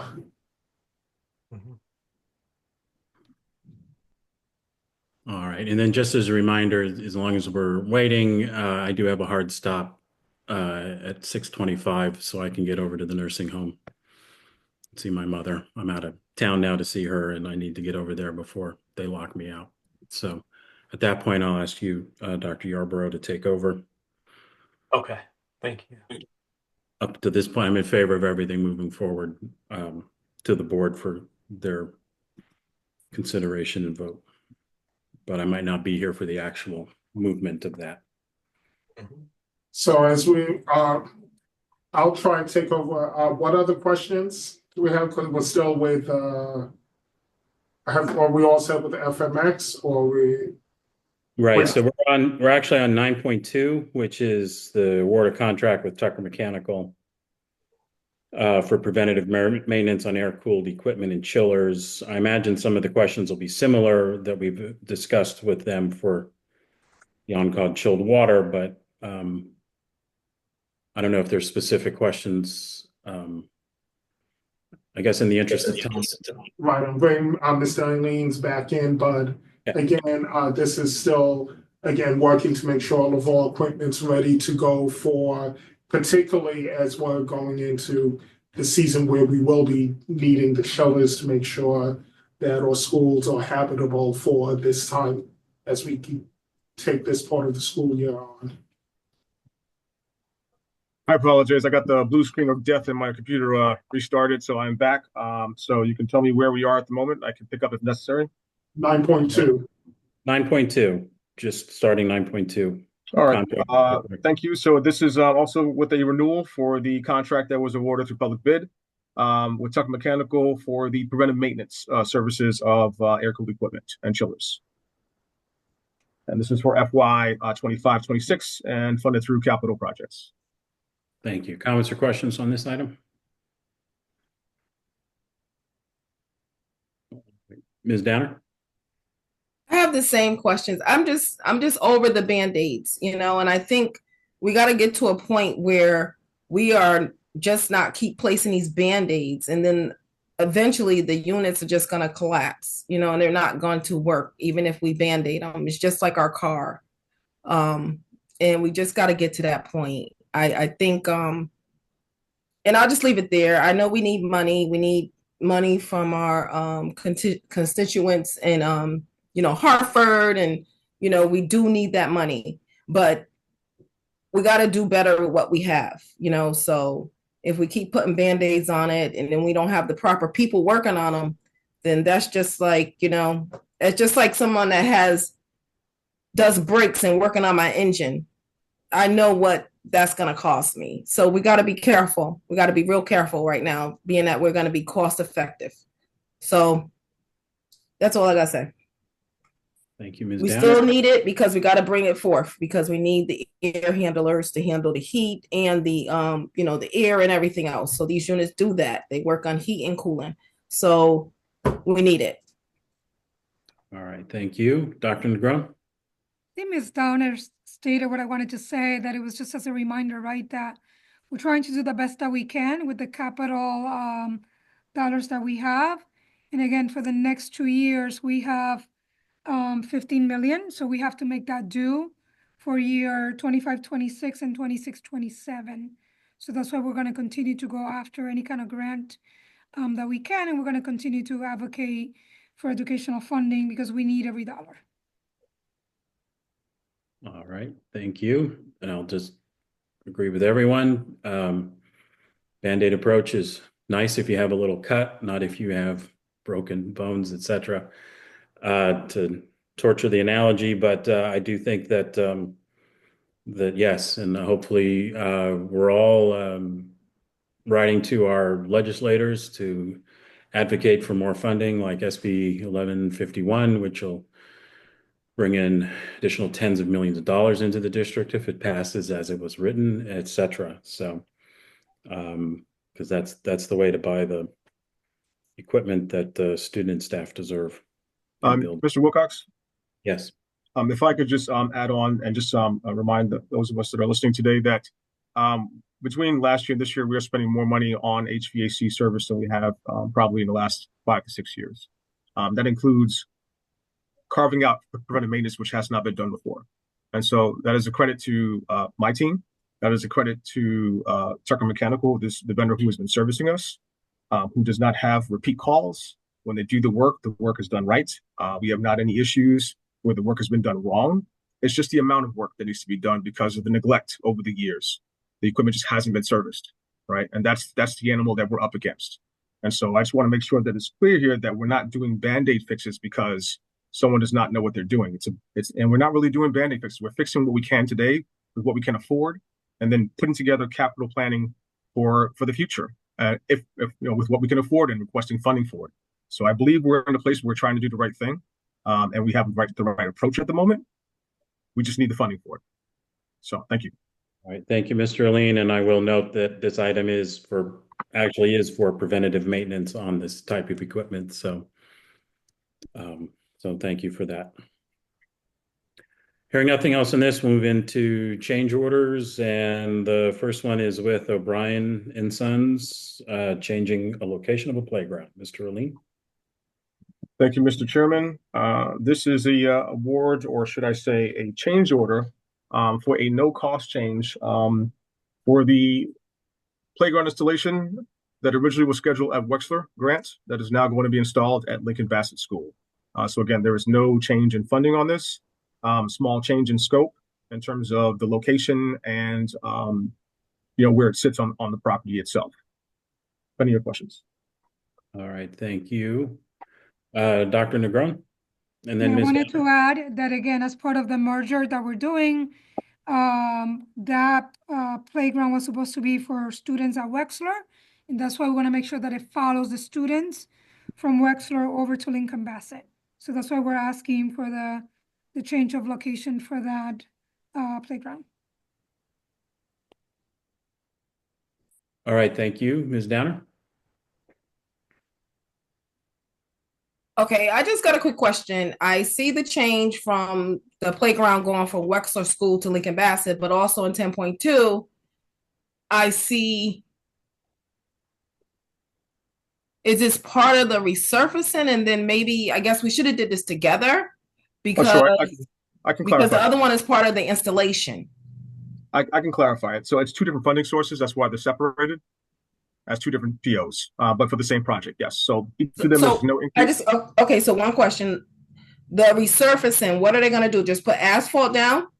Remove it and put asphalt down? No, it's not asphalt. It is the required playground servicing.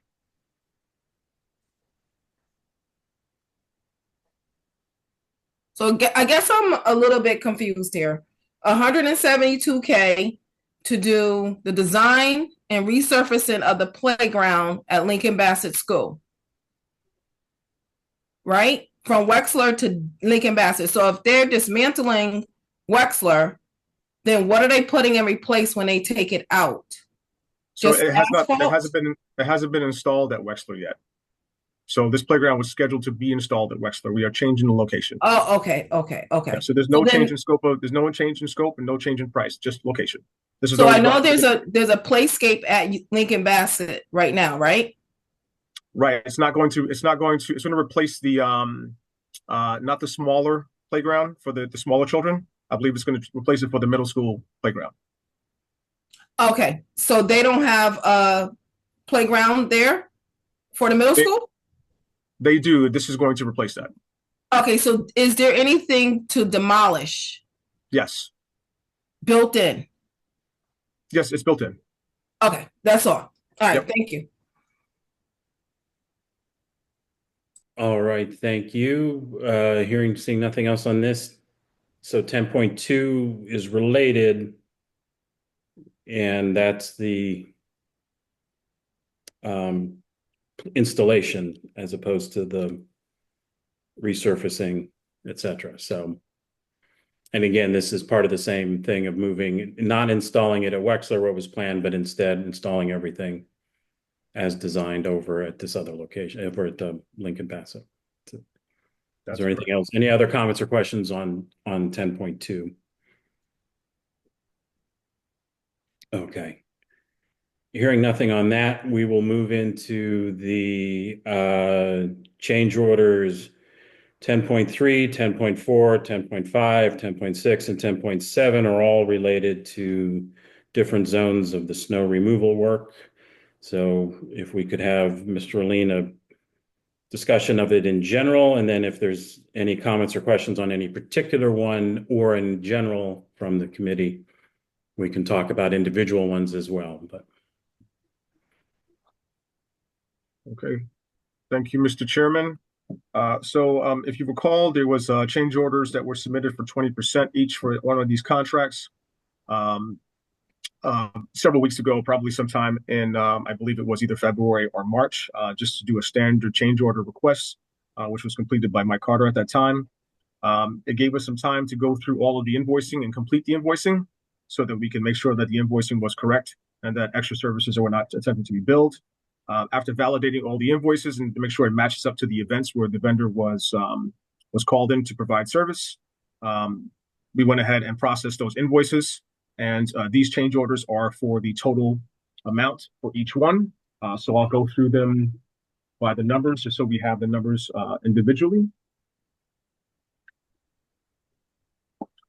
So item number 10.3 is change order number 2, because change order number 1 was for the 20%, with Tim's Enterprises LLC for snow removal at Zone 1 to increase funding amount from $108,000, which is what includes the 20% change order, which is change order number 1, by additional $76,175 to a new amount not to exceed $184,175 under the same funding source, which is our operating budget. 10.3 is for zone number 2, which is also with Tim's Enterprises. Also from $108,000, which is the original amount plus the change order number 1, increased by $117,200 to an amount to not to exceed $225,200. 10.5 is change order number 2 to contract with Cheapskates for zone number 3 to increase funding amount from $108,000 by $101,050 to a new amount not to exceed $209,050.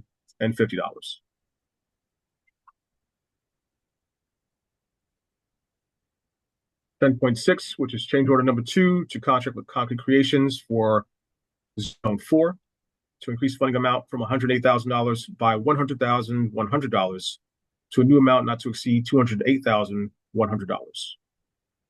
And lastly, 10.7, which is change order number 2 to contract with Cheapskates LLC for zone number 5 to increase funding amount from $108,000 by $107,425,000 in an amount not to exceed $215,425.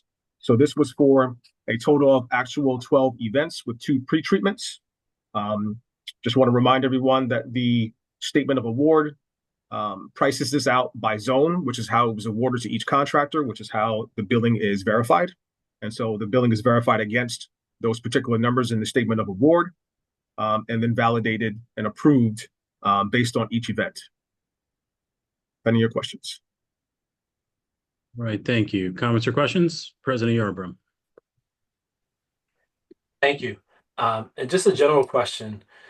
When a contractor So let's say a contractor did not clean a school well in terms of treatment for snow or ice, and they were notified of that. They came back and then did the work that they needed to do.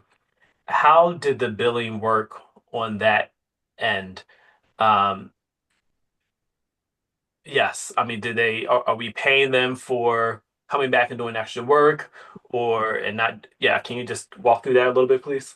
Yes. So if a vendor is called back, it's still the same event. And so the pricing on the statement of award is by event, and it's usually by the inches of the event, right? And so a lot of this had to do with ice. And so it would be like a 0 to, 1 inch, whatever the first category is. And so if they didn't do a good job, they would still call back to clean the school, and it would still that one event, and they can only bill for that one event. Okay. Thank you. That clears things up. Thank you very much. No problem. Ms. Downey, you have a question? Ms. Downer. Yeah. This has always been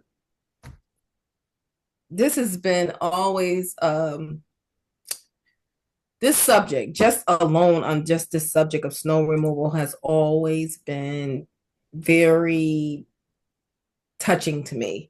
That means that we basically are paying for the snow, instead of paying $450,000 as we expected to pay, we paid $1.04 million.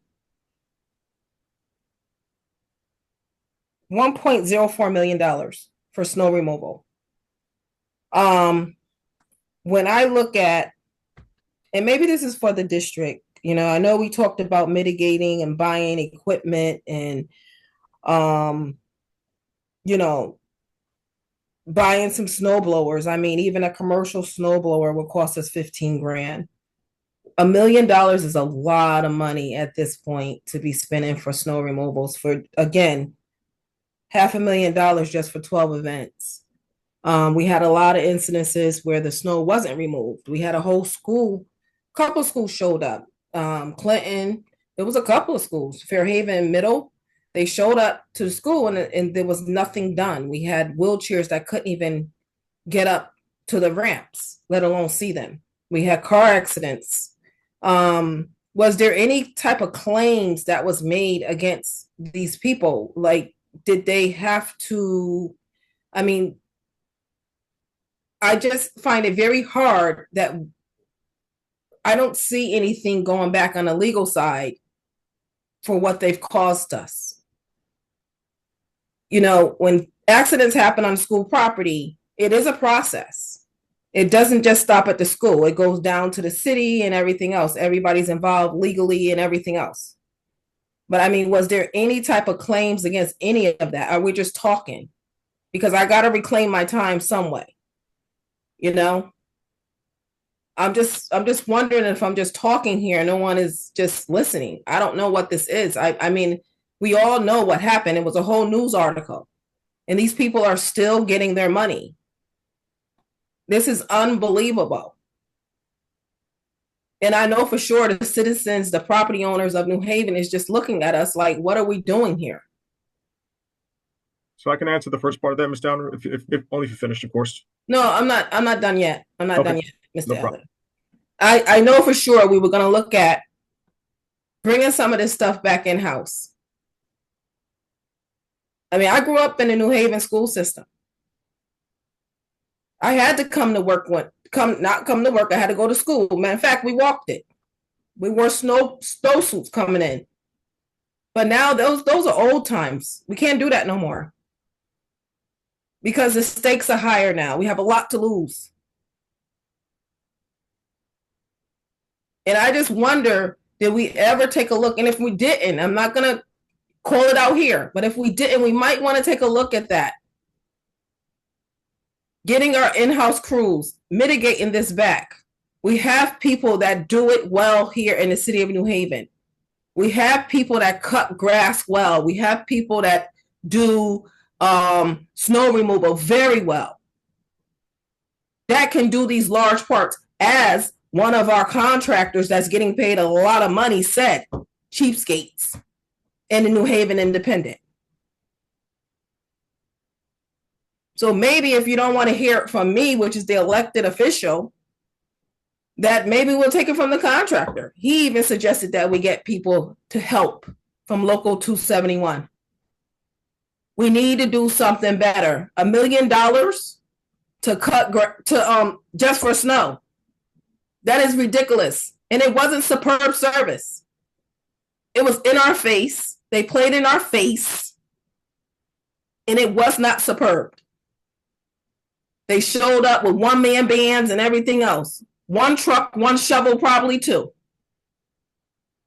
You hear the stories. The teachers are not making this up. So that's my plea today, to do better. You know better, do better. And that's not a question for you, Mr. Allion. I'm done here. All right, thank you very much. So to separate out this current year for what the plans are for next fiscal year, I do greatly also want to hear about what the plans are for how we're going to do better next year. I know Mr. Carter and Superintendent have presented at other meetings talking about that, but we need to know what the actual plans are going to be, because also some of it involved spending $500,000 on 5 trucks to be able to do that, to have staff do it as well, and just to see what the plan is. And so I'm hoping that we'll hear about that sometime in the month of May, since that's about the time we typically are doing snow removal contracts for the next fiscal year. For this current one, my one suggestion is, and I'm anticipating there might be other questions from other board members as well, and I would appreciate it, is in the last year's final snow memo, it did list it out by event, and then what the event was, what the totals were, and what the vendors charge for each of those. And I'm hoping that we could have added to this memo a recreation of that table, because I found it very helpful to kind of see, you know, what the different events were and what was being charged for each of that. And so I'm hoping that can be done. I appreciated the information that was included, the 5 different pages that had all the different information on there. It just was trying to match up what was the date of the event versus the invoice date. And so I know that was helpful last time for me and others. And so if that could be done, I would appreciate that happening this week before it's posted for the full board. And Dr. Yarbrough asked the other question that I was thinking about also, in terms of the what happens if something wasn't done well. And and that was answered in terms that's still part of the same event and have to come back. And I also know the superintendent has also talked about having a meeting with all these vendors to say they must do better, et cetera. So yeah, that's my one final thing on this, is just if we could have that one table. I sent it by email, but it was in the final snow removal that listed it out by event and vendor. Anything else on this item? That's the last of these action items. So I'm going to make the motion and we can vote, and then I'm going to have to go and turn the meeting over to Dr. Yarbrough. I move that we send to the full board these 2 abstracts, these 6 resolutions, the 3 memorandum of understanding, the 4 agreements, the 3 amendments, the 2 purchase orders, the 2 contracts, and the 7 change orders. Second. Been seconded. Is there any discussion? Hearing none, we'll go ahead and vote. President Yarbrough? Yes. Ms. Downer?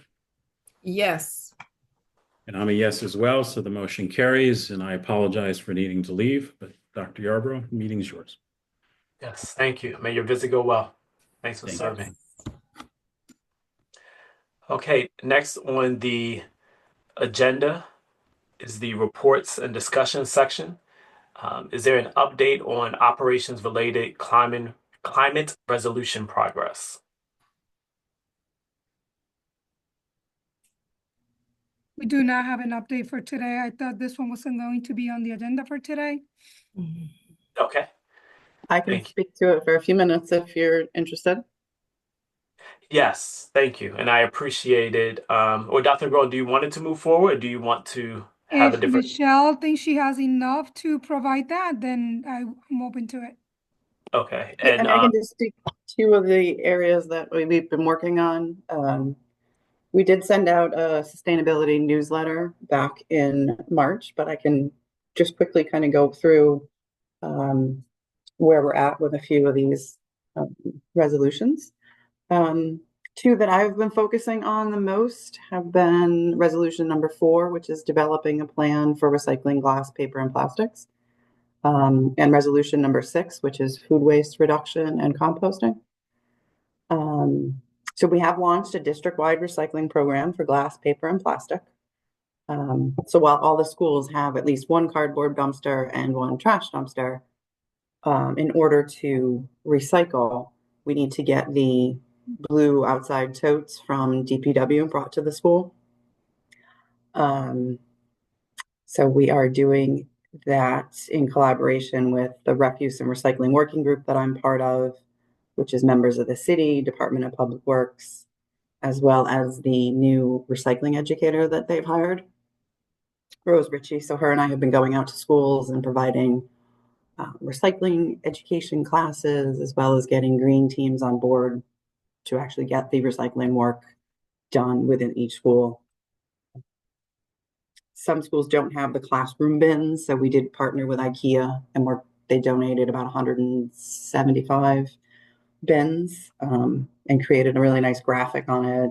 Small changes make a big impact. Thank you for recycling. So we just distributed those to Cross, Clemente, King Robinson, Fame, and Martinez. So we are currently at about 17 schools who are actively recycling, and we will continue until we have everyone participating, but it's mostly a successful endeavor. As to speak to resolution number 6, just an update. Back in September 2023, due to a refed grant, I was able to partner with Blue Earth Compost and Farm2X Ecosystems to begin composting at 4 schools. Martinez, Barnard, HSC, and New Haven Academy. So the food scraps from lunch are collected into bins, and then Blue Earth weighs the food scraps and picks them up once a week. And fortunately, due to a USDA grant, we've been able to add an additional 4 schools this year. That would be Sound and Metro began in March. Worthington Hooker began in April. And Truman will begin this week. On Wednesday is actually their first day. So collectively with these 7 schools, we have removed over 33,000 pounds of food from the waste stream. So this has been a very successful program. It's kids from all the way down to pre-K, all through the high schools. So we're adding to it, and I think it's been a really successful program. We are one of the few cities that have as many schools participating in Connecticut, which is really good. That's just a brief snippet of some of the resolutions we've been working on. Any questions? Thank you very much. Any questions or comments? So,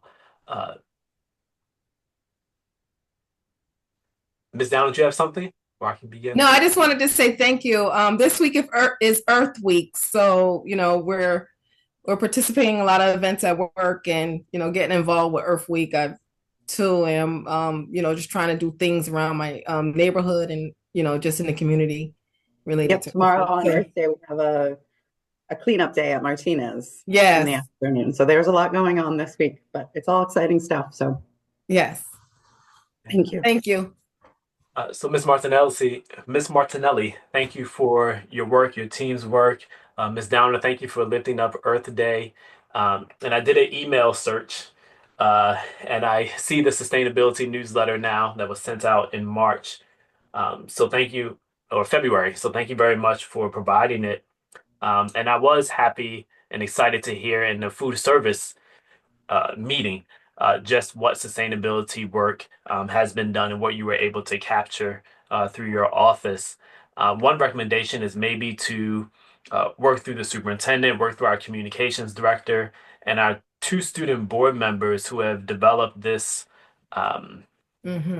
Instagram platform. I think it's Instagram, but for communicating important topics to the students, of the students' interest, to let them know what's happening at the district, but also what's happening between different schools.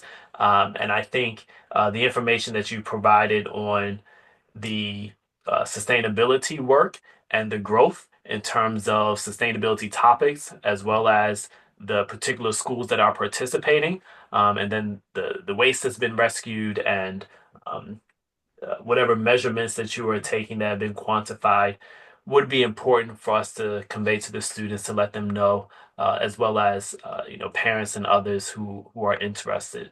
So thank you very much for just your team's work, your department's work, and all the students in schools who are participating.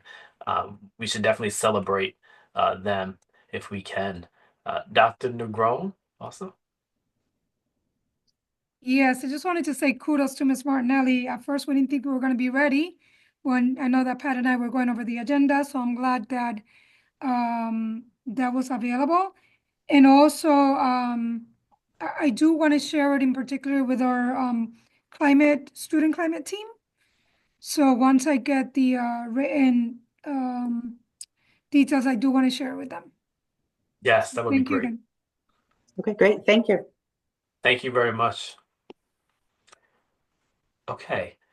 Next on our agenda is the part-time custodial RFP update and SJ services update. Do we have one to share now?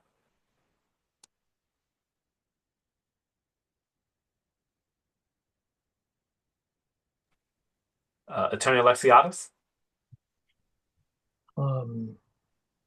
Seeing as, thank you, Mr. President, seeing as no one else responded, I can advise that I have been working with the purchasing people on language for the new RFP, and we are still working out some of the bugs in it. Okay. So hopefully in the next couple of days, that work will be completed. I had more questions today, so went back Thank you. around again today, and so hopefully within the next few days that can be completed and the RFP posted. Thank you very much. That's what I know. Yes. Welcome. Thank you. Dr. Grohl, then. Yes, we're trying to take the lessons learned from this last contract to make sure that the language that goes into this new one is as strong as possible. So I just wanted to reiterate that because we are learning from our pain points. Thank you. Ms. Downer? You're muted. Sorry, I was Thank you. muted. Sorry. Is this on the agenda because of the lesson learned, or is this on the agenda to put together something for SJ Services? I didn't know. The contract with SJ Services ends this year. So Okay. we had already been going through the process to put it out to RFP, right? So that's what this new one is for. Okay, I would like to go a step further and see how we can disqualify them from ever bidding in any school contract, especially if just disbar them altogether because of the negative service that they gave us, the negative reviews, and their low customer service. It was extremely low. It put us in a vulnerability state of our schools, our buildings, and everything else. I definitely was not satisfied with them. I don't know who could actually speak to it that they did such a superb service. I don't think so. And I think they need to be disbarred from ever putting in a bid for anything that has to do anything with New Haven Public Schools. Thank you, Ms. Downer. Mr. Aline, do you have an update or a note? Yeah, just a quick correction on information based on a meeting that I attended earlier today. Attorney Lexiadis, I believe the contract that you're speaking of is the RFP for the maintenance portion that you're reviewing language on. The custodial That's RFP correct. already, That's correct, Mr. Alien. I misspoke. Yeah. The custodial RFP already went out and posted, and I believe they're in the process of reviewing, as a review board, reviewing the candidates that bid before they choose an awardee. So I think, unless Christine, you have something different, I believe that's where it sits right now. You're correct. I was going to raise my hand next. Thank you, Mr. Lean. Thank you, Ms. Bourne. Ms. Downer? That brings me back to my question. So if it's part-time custodial, they have about 190 part-time custodians. So is this for a new contract for them? So Ms. Downer, they put out an RFP for a new contract in general for custodial services for the part-timers, not For SJ necessarily Services? No. not for them. It's a new Okay. RFP for other bidders to come in and bid against the contract. Okay, so I still stand. SJ Services need to not do business at all with the New Haven Public School. Thank you. Thank you. Any further discussion? All right. Seeing none, is there an update or a mention of any upcoming financial issues that we already haven't heard about? All right, thank you. Next, we have on our agenda an executive session to hear from Mr. Alexiadis and Dr. Negron. Who else should attend this meeting, and do we have a link? I'm sending the link right now. I'm Okay. sending to Alexiada's, the whole board, or just you guys? No, I think it's just an executive session of this committee meeting. Oh, Is okay. Is that correct? so, yes. Yes.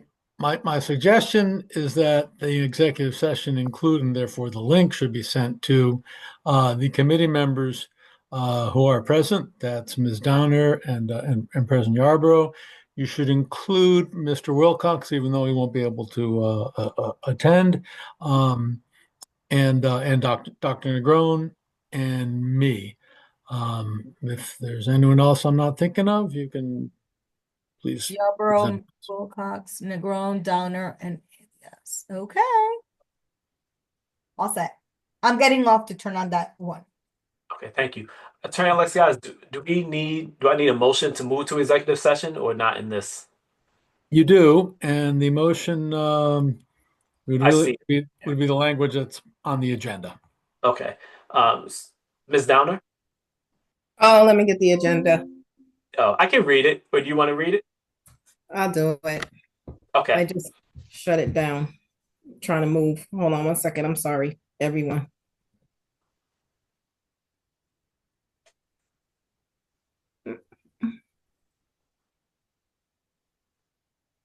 I got the link, by the way.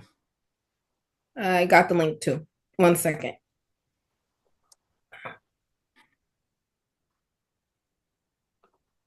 All right, make a motion that we move to executive session pursuant to Connecticut statute 1-260 and E for discussion of the selection of a site or the lease for adult education, and Connecticut statute 1-210 B10 for discussion which would result in the disclosure of attorney-client privilege communications. Second. Any discussion? Seeing none, Ms. Downer, how do you vote? Yes. I'm a yes as well. So we'll move to executive session. Thank you.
Just waiting for Attorney Alexiadis.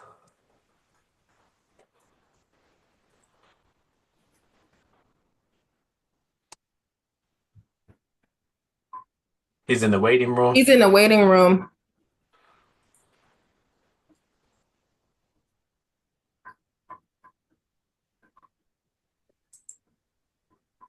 Okay. He's here. Okay. Thank you. So thank you. We have returned from executive session.